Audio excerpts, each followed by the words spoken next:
안녕하세요. EFT와 명상으로 무의식을 치료하는 라이프 코치 김서은입니다. 오늘은 여러분들에게 의사는 수술받지 않는다 라는 책이 한번 소개시켜 드리고 싶어서 책을 준비를 했고요. 이 책의 저자분은 김현정 정형외과 의사 선생님이신데 세브란스가 배출한 최초의 여자 정형외과 전문의이고 여성으로서는 대한민국 1호로 정형외과 대학 교수를 역임하였다. 아프리카의 나라가 케냐 키큐 지역에서 의료활동도 펼치시고 봉사활동도 하시고 전인적인 치료를 이렇게 하시는 분인데요. 이 책은 절판됐어요. 정말로 좋은 책이고 의사 그 분들 사이에서는 좀 왕따를 당하지 않을까 싶을 정도로 너무나 솔직하게 사이다 같은 그런 말들이 많이 있거든요.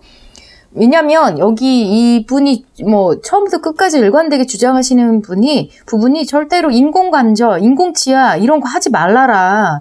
아무리 못나고 그래도 자기 치아, 자기 척추, 그런 자기 걸로 다 살아라. 그게 좋다. 근데 이렇게 하면 돈이 안 되지 않겠습니까? 수술도 하지 말라 그러고 웬만하면 다 그리고 자연치유력 있으니까 기다려라. 근데 아주 정말 양심적인 의사분이 아닌가. 요즘 유튜브에도 이제 그런 의사분들이 종종 있으신 것 같아요. 굉장히 양심적으로 기능의학에 대해서 얘기하시고. 제가 왜 이 책을 이제 읽게 됐냐면요. 제가 작년에 그 약간 퇴행성 관절염이 의심된다고 진단을 받았었어요. 그때 운동을 제가 조금 그 고강도 운동을 좀 열심히 하고 그때 뭐 유산을 한번 하면서 이 몸이 완전히 맛이 좀 간 느낌.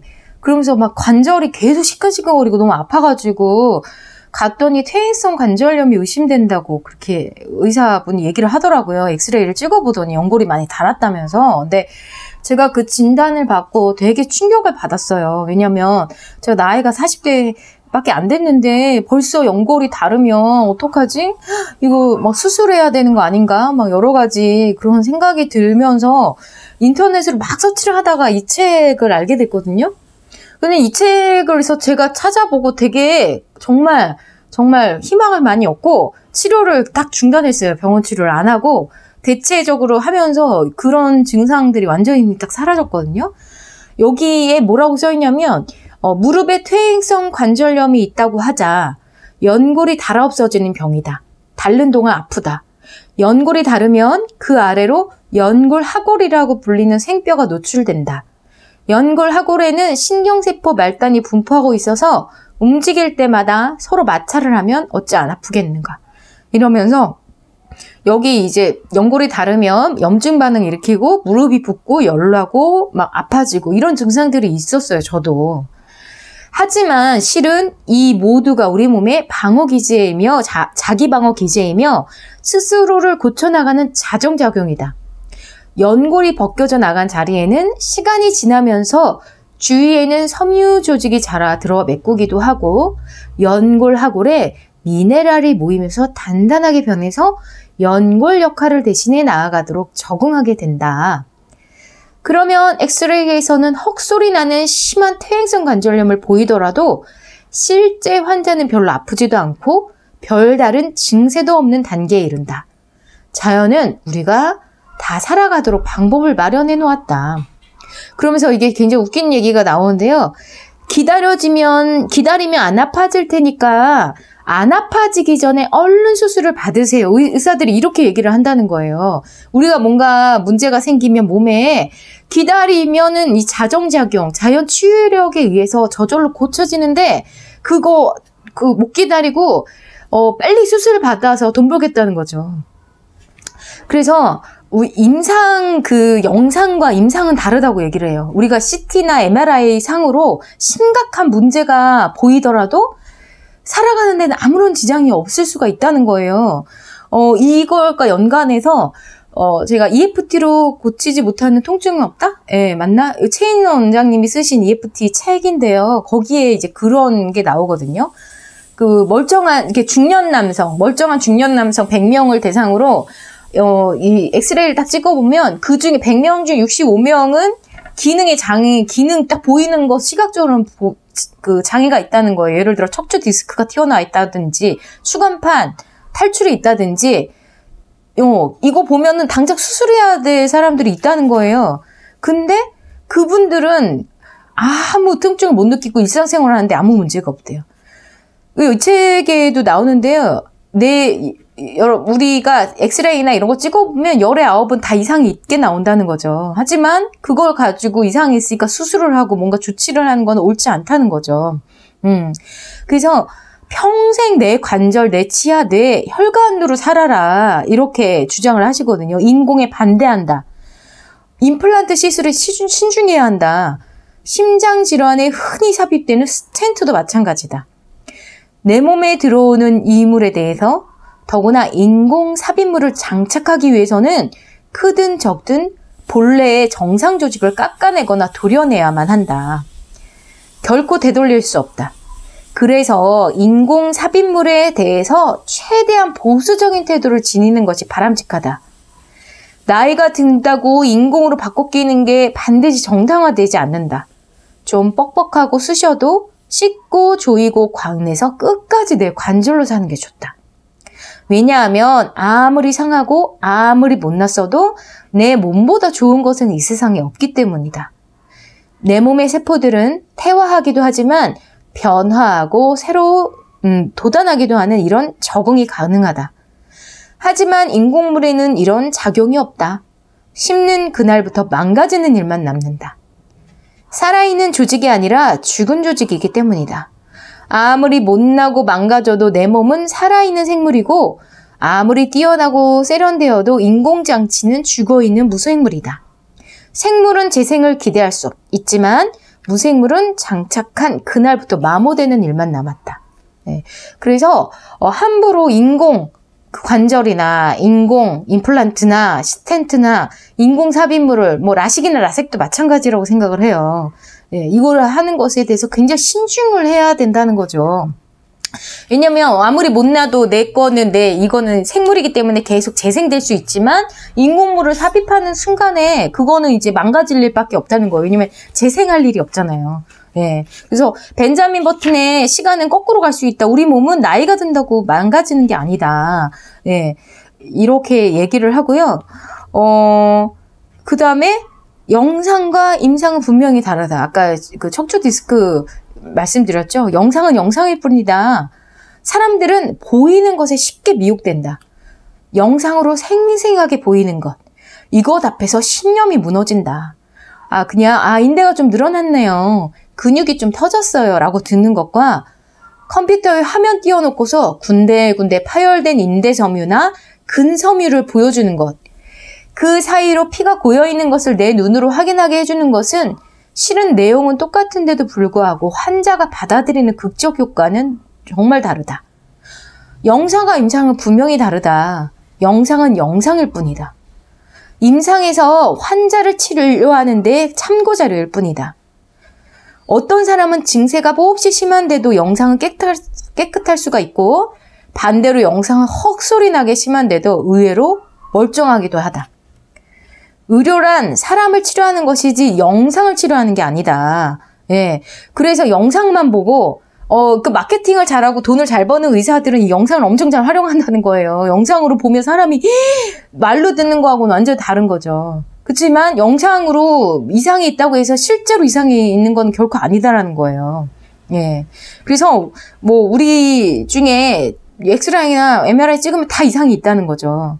그래서 여기 보면 이제 암 환자가 왜 급증할까?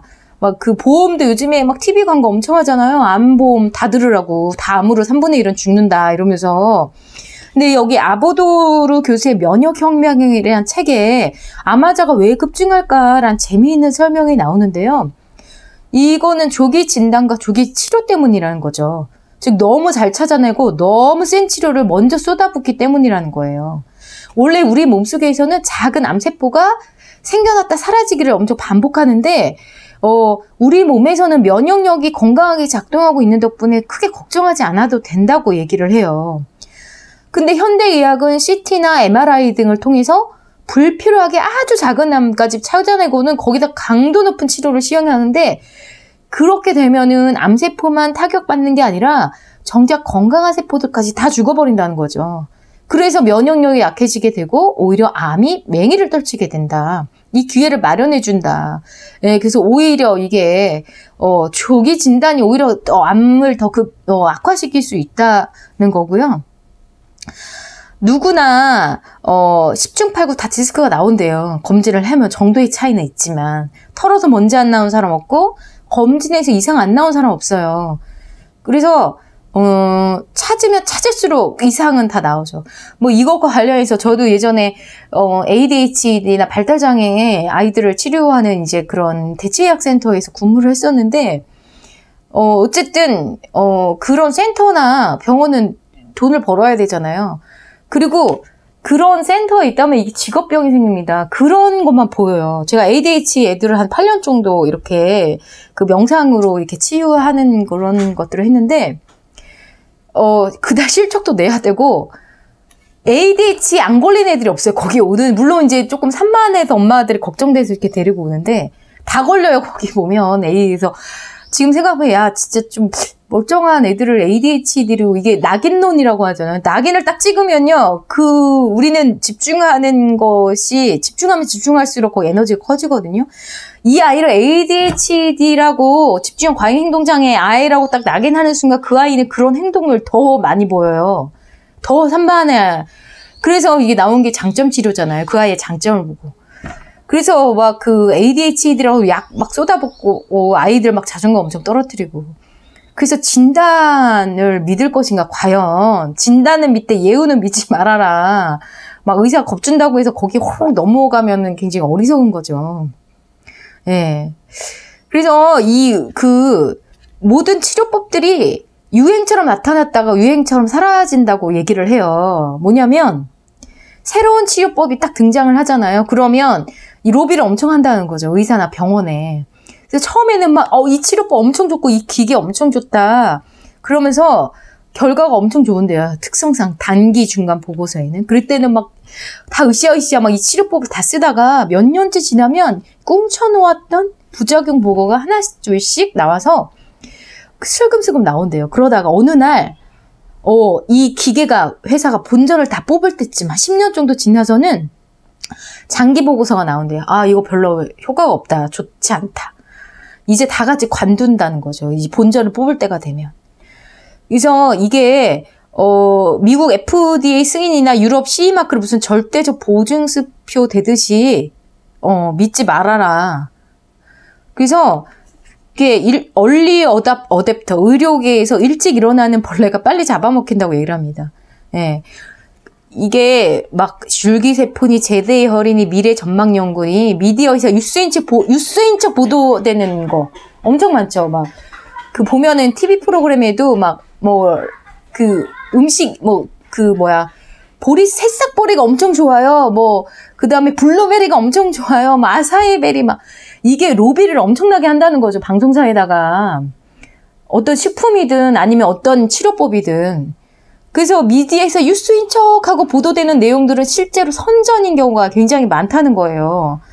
그리고 인터뷰하는 의사들이 사실은 그 회사의 상당 지분을 가진 주주인데 뉴스는 이러한 이해충돌을 면밀히 다루지 않고 가짜요. 플라시보도 25% 효과가 있다. 신기루다. 그래서 미국에도 그렇잖아요. 그 의회에 한 명당 제약회사 직원들 5명이 로비를 붙는데요. 돈을 엄청 쏟아붓는 거죠. 그래서 그 약이 FDA 승인을 받도록. 대신 비타민이나 이런 기능성 의약은 선전을 안 하죠. 왜냐? 특허를 받을 수가 없어요. 비타민이라든지 이런 보조 기능 식품들은 천연식품이기 때문에 특허를 받을 수 없어. 제약회사 입장엔 돈이 하나도 안 되는 거예요. 그래서 선전을 안 하는 거예요. 여러분들 요즘에 코로나 때문에 엄청 막 벌벌 떠시는 분들이 있는데 비타민C를 엄청나게 좀 메가도스를 먹으면 굉장히 효과가 있다. 비타민C. 저도 비타민C 엄청 먹는데 막 괜히 불안에 떨지 마시고 비타민C라든지 면역력이 좋은 음식들을 잘 챙겨 먹으시면 됩니다. 예. 그래서 좋다는 치료법, 좋다는 식품, 의약품 이런 거에 속지 말아라. 의료에 있어서 첨단을 간다는 것은 상당한 위험을 감고 간다는 거다. 내 몸을 시험대에 맡기는 셈이 된다. 병원에 가서는 신간이나 베스트셀러 찾지 말고 다소 구식이더라도 오랫동안 검증되어 온 고전이나 스테디셀러를 찾는 것이 중요하다. 이런 내용들이 있습니다. 그래서 건강에 관심 있으신 분들 것들은 한번 읽어보세요. 의사는 수술받지 않는다. 절판돼 있어서 중고서점, 온라인 중고서점 같은데 가면을 구할 수가 있거든요. 그래서 이 의료에 있어서는 특히 환자가 주체가 되어야 한다. 외부의 어떤 그런 정보들에 대해서 막 휘둘리지 마시고, 인공의 물을 삽입하는 걸 상당히 신중하시고, 아무리 못나고 망가져도 내 걸로 살아라. 내 관절로, 내 치아로, 내 혈관으로. 그래서 건강관리 잘 하시고 모두 건강하시기 바랍니다. 자, 오늘은 여기서 마칠게요. 감사합니다. 안녕히 계세요.